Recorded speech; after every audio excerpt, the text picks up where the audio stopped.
Welcome to our May edition here of Tidal Flooding Talk. We have your May 20th edition with Palma Shiles, and I am Joe Martucci. Dan Skeldon is not here for tonight, but it's okay. The Palma and Joe show will go on. We're looking forward to having a great half-hour conversation here. And, Palma, we are getting close to Memorial Day weekend, and I am not one to say that, oh my gosh, the year goes by so fast, because I think that's too cliche. Because I actually thought last year went by pretty slow, in my opinion. But this year, I feel like it's gone by fast. Do you feel the same? I completely agree, especially with this last season. Feels like it didn't exist to me. Like, I cannot believe that Memorial Day is already here. And I don't know, is it a little early this year? Is it like a week early? It just Not really. I mean, it's the 26th. I guess it's slightly early, but I wouldn't say it's like crazy early. Labor Day is going to be very early this year, though. It's September 1st is Labor Day. Well, that one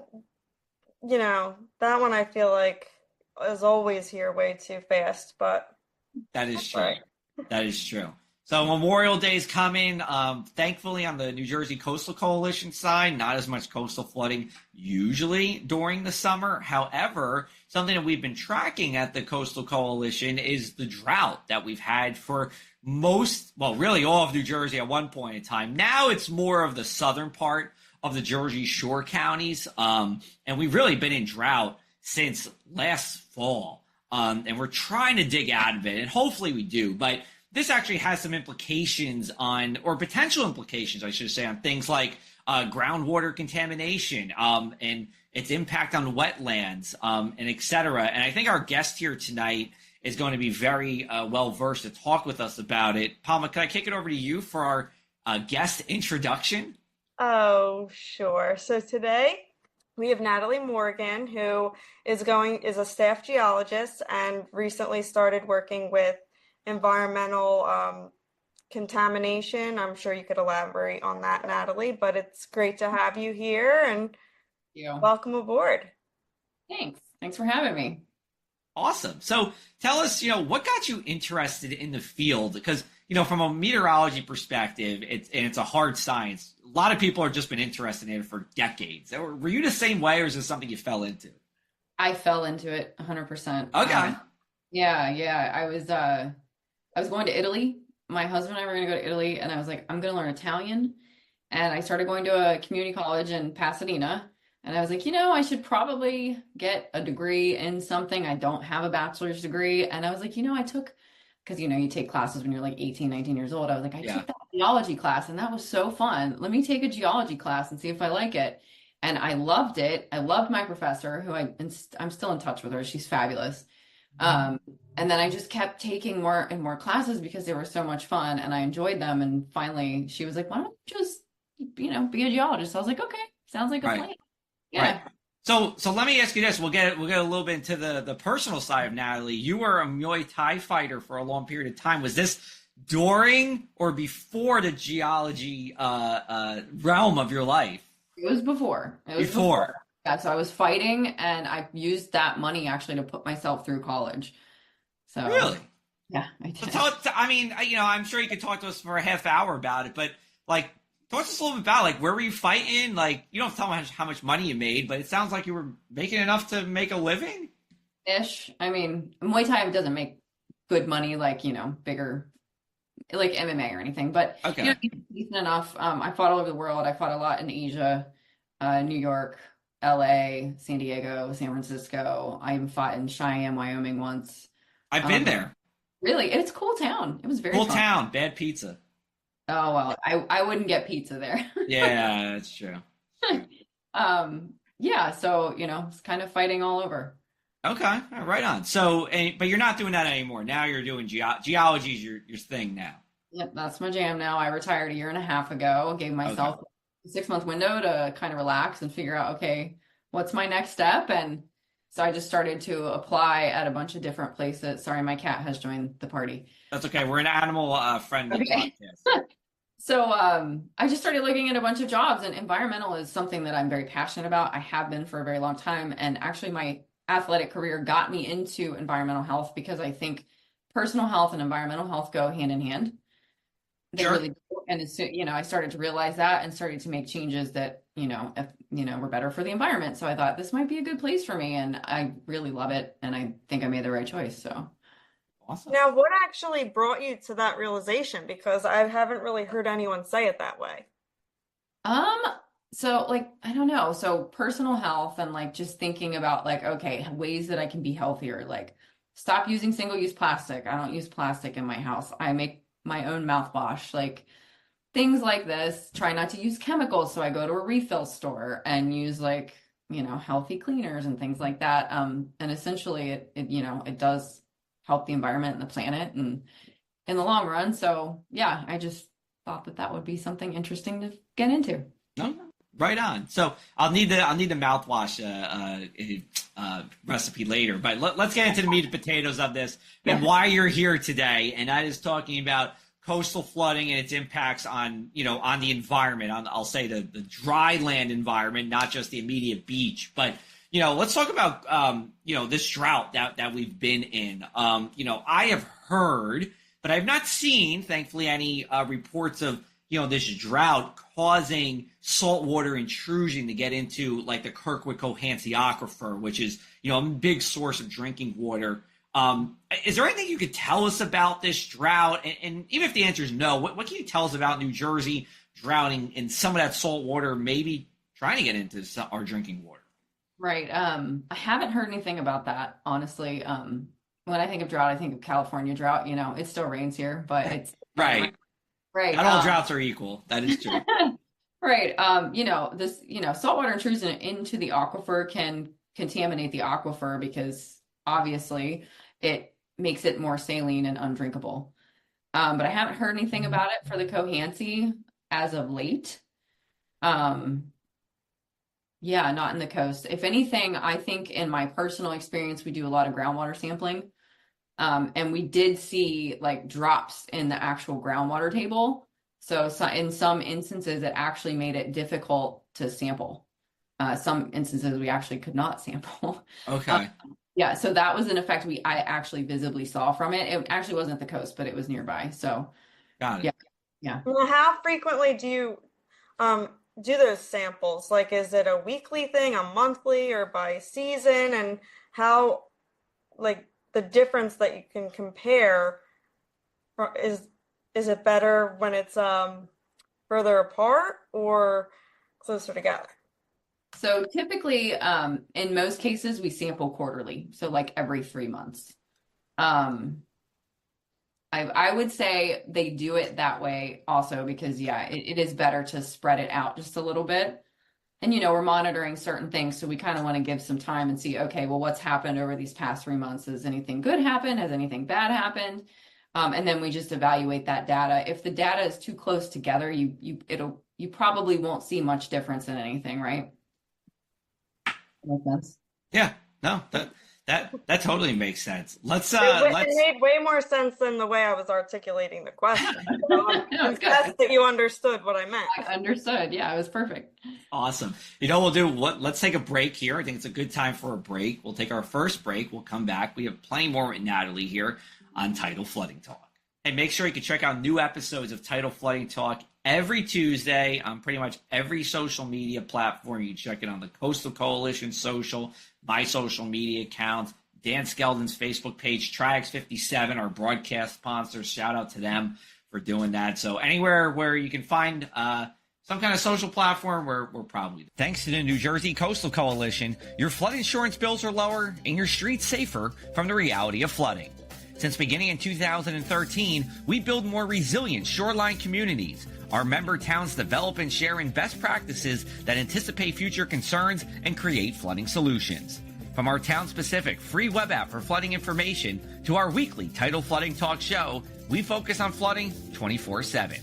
Visit www.njcoastalcoalition.com for more.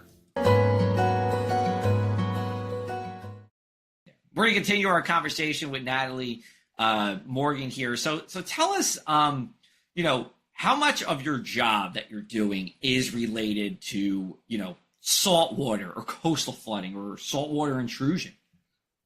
So I would say actually next week I'm going to be doing an investigation at the shore in Margate, which I'm very excited about. Very nice. You Yeah, can hang out with Palma while you're there. yeah, maybe actually we should. I'm going to be there the whole week. Yeah, so in terms of like saltwater intrusion and, increased tidal flooding, it can cause like migration of contaminants, obviously, into the actual coast, which causes so many problems. It's introducing like arsenic. If we have metals, let's say, it's going to introduce arsenic into that coast and it can create like anoxic environments, it's going to kill a lot of, marine life, things like that. So I think it's really interesting. Like I'm doing a soil investigation and groundwater investigation because, as you know, at the shore, groundwater elevation is very, very low. So you can hit groundwater at like 3 feet. It's so, it's right there basically. So if you can have increased flooding, all these things, and it can mobilize all these contaminants.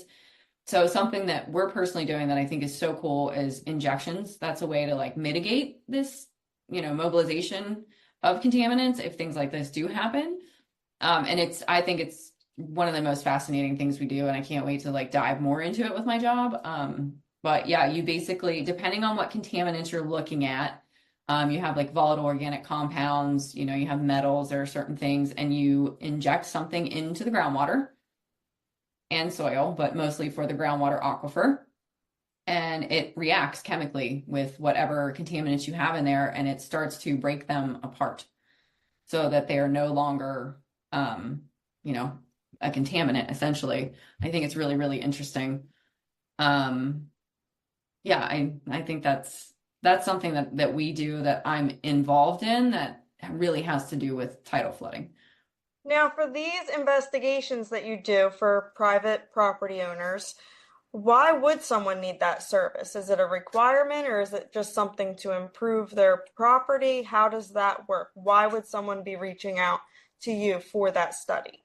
So usually the New Jersey Department of Environmental Protection, they have a lot of very strict rules, which I'm still learning. There are so many of them. They're one of the strictest states. So for example, if someone wants to sell a property and someone wants to buy that said property, the property buyer, in order to protect themselves, needs to do some sort of like investigation into the property. Because if they purchase this property and it has all this contamination and they didn't do their due diligence to find it first, they're liable for all of that cleanup. Whereas if they do that due diligence and they find it and they still want to buy that property, that other person that they're buying that property from will be in charge of that cleanup instead. So that's protection for themselves, essentially. Now, follow up, do you think people are usually aware of that? Or is that something that not many people would know? And do you think people often get into that situation where they buy a property and learn that there's all these contaminants in the soil? I wonder that myself. I feel like people that are in industry and business probably know this here. But, like I think if someone isn't like a big, mogul in that industry, they probably don't know. And they probably do get, screwed sometimes. Interesting. When it comes to, the contaminants, right? I mean, are you doing, and you might answer this, I'm sorry, you doing mostly like residential? Or are you doing commercial, doing industry? It's usually like commercial, industrial. Yeah. Right. So like what happens like at a gas station? There are lots of things that happen. I mean, right, that's always like the thing, like, oh, it can't, like they're selling the gas station, nothing happened. Well, I don't want to say nothing, but it looks like nothing's changed for like a year as they're, I guess, trying to remediate the site. But like, how does this is not coastal flooding, but I'm just curious. So yeah, usually like when you're saying like they are remediating the site and it looks like nothing happened, is that what you're asking? Sorry. I guess, yeah, like sometimes like gas stations, like they sell and then they become not a gas station. Yeah. It feels like it takes forever. And I'm sure there's good reason for it. That's probably one of the reasons. One of the reasons. Yeah. I would say that might be. Got it. Just starting it back to coastal flooding. Tell us about some of the coastal aquifer, responses to the increased tidal flooding that we have seen. And I'll just say this: the Rutgers Scientific and Technical Advisory Report in 2019 attributes about 60% of the sea level rise to things like us pumping out water from the Kirkwood-Cohansey aquifer, shrinking the ground. We had glaciers in the northern part of the state. They went away. There's glacial rebound. And then, of course, from anthropogenic climate change. So just kind of relating all that, I just want to turn it over to you. That's very interesting. Yeah, I didn't know that, but I think that that's such an interesting thing. So basically, it's subsidence because is it over pumping, I'm assuming? I mean, well, I don't know if it's over pumping, but similar. And I'm not an expert on the California Valley, but I know in the Valley the land is shrunk, as lowered by a good amount just because of the pumping. So similar situation here. Yeah, yeah, yeah. That's super interesting. Well, you wouldn't have mobilization of contaminants too much in that situation when you have a drought, so that's a positive. Right. Yeah. Gotcha. Okay. What about, you guys do anything with ghost forests? Are you familiar with the ghost forest that we see in the Delaware Bay Shore, where the tidal flooding or the rising seas that we've seen, we get that saltwater intrusion into the soil right along especially the Delaware Bay Shore, and it kills the trees. And you really see like these, they call it ghost forests because these trees do look white. There's no leaves on the trees. They're just white. I don't know if you come across, I know you've been doing this for a relatively brief period of time, but, over time, as people you've worked with said, hey, we're seeing more of this, saltwater intrusion into places that didn't have it before. No, but now I really want to look into that because that sounds very interesting. I've never seen a ghost forest. Okay, yeah. Well, if you take a trip down to southern Cumberland County, I know you said you might spend a little bit of time in Vineland, but you go south, real south, you can see that. Have you seen those, Palma? Have you seen the ghost forest with your own two eyes? To be honest with you, this is the first I've heard of it. We got to take a Coastal Coalition field trip out to like Fortescue, Money Island, Gandy's Beach. You could, I mean, it's not like super duper prevalent, but there are acres of this ghost forest that's around. We've only seen increased amounts of this, as we've gone forward in time. Palma, I've been talking too much. I'll kick it back over to you. No, and by the way, some of the words that you said, like, I don't think I'd be able to get that out in one sentence. Are you talking to me? Yeah. Well, I don't know if that, some people say it's not a good thing. I don't know. Stumble upon. Yeah. Okay. So Natalie, do you ever have to work with engineers to determine, say, whether pilings could be installed in a certain area or if development is even possible somewhere because of the soils? Yes, we do actually a lot. We have, I would say half of our staff is actually engineers. We have engineers, geologists, and environmental scientists. So yeah, that would definitely be something in their wheelhouse. Okay. And like, what's your working relationship like with them? I mean, it's very, I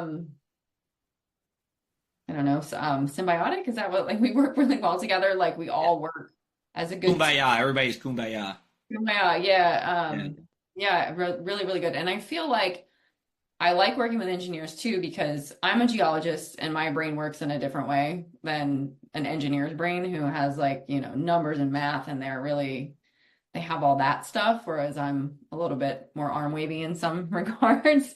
So yeah, I think we work really well together. So yeah, like in that instance, the engineer would say, oh, we have this client, we need to investigate the soils, see what they are. Are they going to be, stable enough to put, X building on top? And I would be the person that goes out and does the soil investigation and says, this is what we're looking at. And, then they all decide, hey, is this a good idea or not? You have any cool stories? Huh? Yeah. No, you know what? Why don't we take a break? Because we're coming up to time. We'll take a break. We'll regroup on the other side. We'll get my question out and Palma's question out here on Tidal Flooding Talk.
All right, we're continuing our conversation with Natalie Morgan here, geologist. We're going to kick it over to Palma. She has some really nice words to say about coastal flooding and what we do at the Coastal Coalition.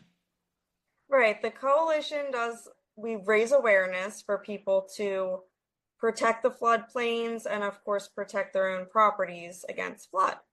And tonight we want to share that floodplains like salt marshes and stream beds are nature's way of managing floodwaters while improving the environment.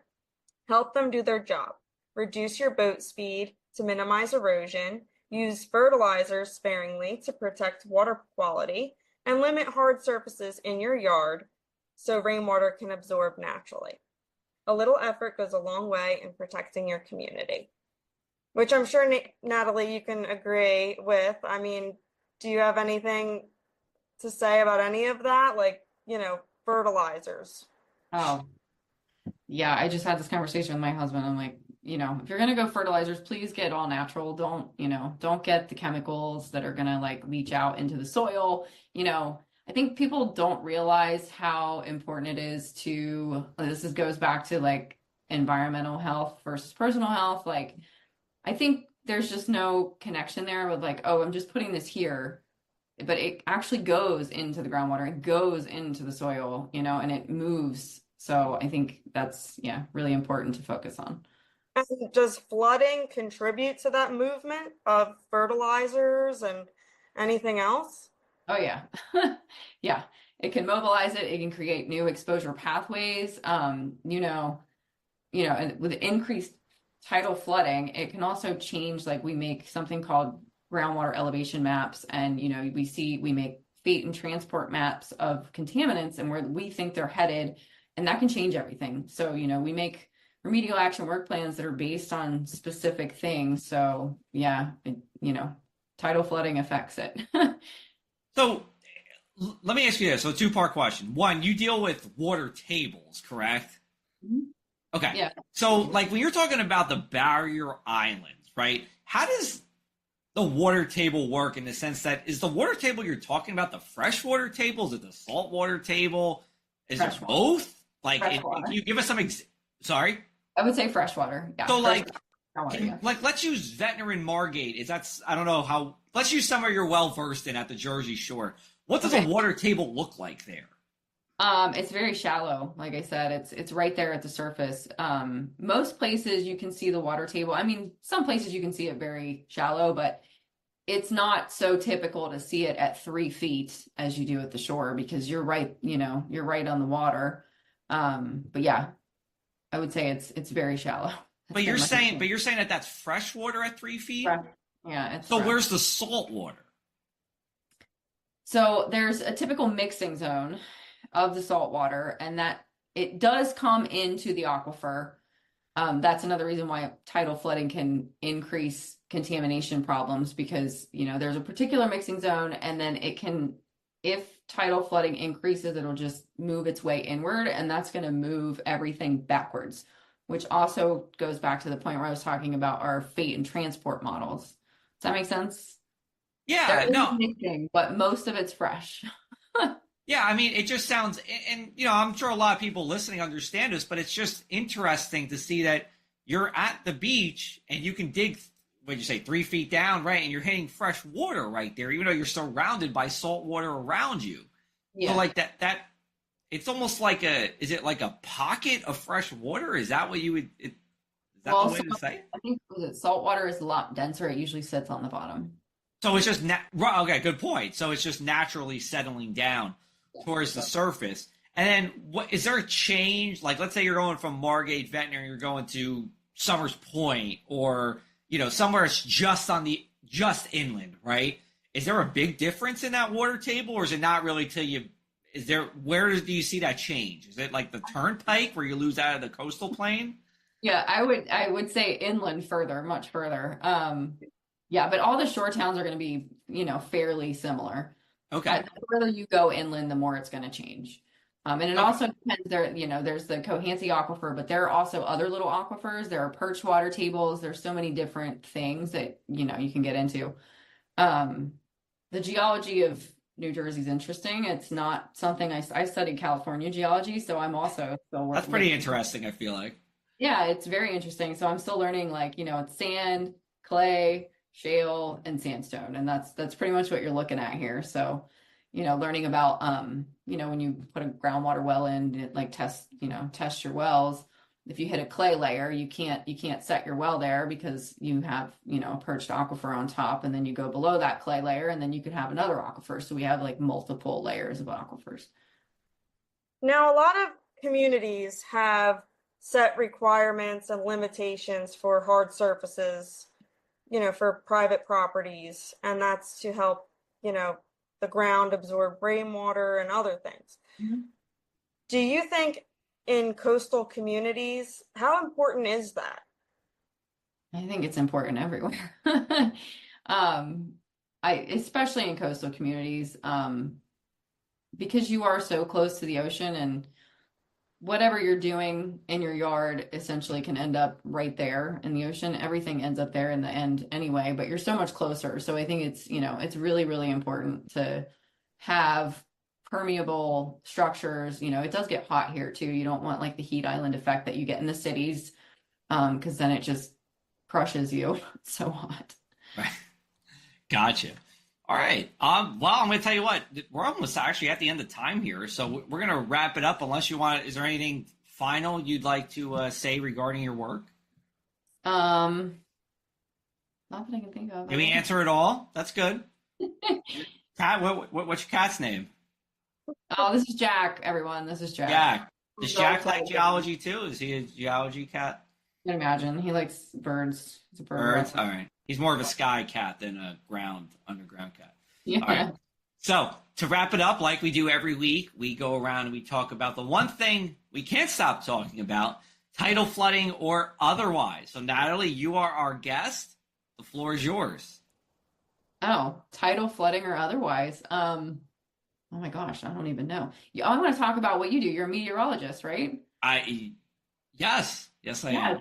So how did you get into that? That's so interesting. My husband wanted to be one a long time ago. Really? Well, I'll tell you what. So, and that's why I asked you this question at the beginning. How long have you known you wanted to do it? Because, if you lined 10 meteorologists up in a row and said, how long have you been interested in weather for? 7 out of 10 would say since before middle school. It's very hard to just fall into it. I mean, by the time you're in high school and going to college, if you're going to college, like you pretty much are set that you want to do meteorology. And I think it's part because, I don't know, there's just a bug for a lot of people that grips you. But then there's also the reality of the situation that meteorology school is hard. I mean, 4 semesters of calculus, biology, physics, chemistry, engineering classes. It really is an engineering major, but of the atmosphere. So now I think 7 out of 10. I don't know if that's accurate, Joe, because we've had many meteorologists on the show. It might be about 7, I don't know how many, but I think only one had said they decided to become a meteorologist like way later on. But everyone else, it was like before they were 10 years old, they were, a storm hit and they were like, okay, that is it. I want to do this forever. No, I mean, you could be right. I think 7 out of 10 even could be low. I mean, I said before middle school, so maybe you were 12 or 13. The point is, a lot of people are interested in this for a very long time. Okay. Okay. Anyway, Palma, off to you. Just getting ready for summer. I'm hoping that after Memorial Day, things calm down a little bit because everyone has been very eager to get into their homes for Memorial Day and finish up their projects. So I'm looking forward to things settling down a little bit. All right. And I'll end it with this. So I was in Ventnor 2 Saturdays ago, and they were selling seasonal beach badges, and they were $10 if you bought it before May 23rd or something like that. Now, I always knew, I live in Monmouth County, so I'm at the northern part of the shore. Oh, okay. But $10, I mean, there are towns in Monmouth County that charge you $12 for one day to go to the beach. Wow. So, it's a whole nother world. And I've known this for a while, but I'm just putting it out there. Once you get to, LBI on South, the beach badges are super cheap. I mean, in Northern Ocean and Monmouth, I mean, $8 to $10 is like average, and seasonal badges over 100 are like pretty common. So Wow. you guys down there have it pretty good when it comes to beach access. Well, I was a beach badge checker when I was in high school, and I don't think that the world would agree with you, Joe, because people were very upset to pay. I think it was $15 for the season at the time when I was doing it, but that was, of course, the after Memorial Day rate, and people were just very upset that they had to pay anything. So it's nice to hear that you feel differently. So Well, after we go to the Ghost Forest, I'll take you to Avon, and I'll buy the beach badges. I mean, I don't want to make you guys pay for it, but you'll see that people actually pay for that much money, $12 a day. It's crazy. So that's our story. Anyway, great tidal flooding talk. Thank you, Natalie, for coming on. We appreciate it. We will be back with you next Tuesday. We have a special episode. We have the director of the National Hurricane Center, Michael Brennan, on to talk about hurricane season. But as always, we thank you for watching. We thank Natalie again for coming on and sharing her expertise. And we'll be back with you every Tuesday.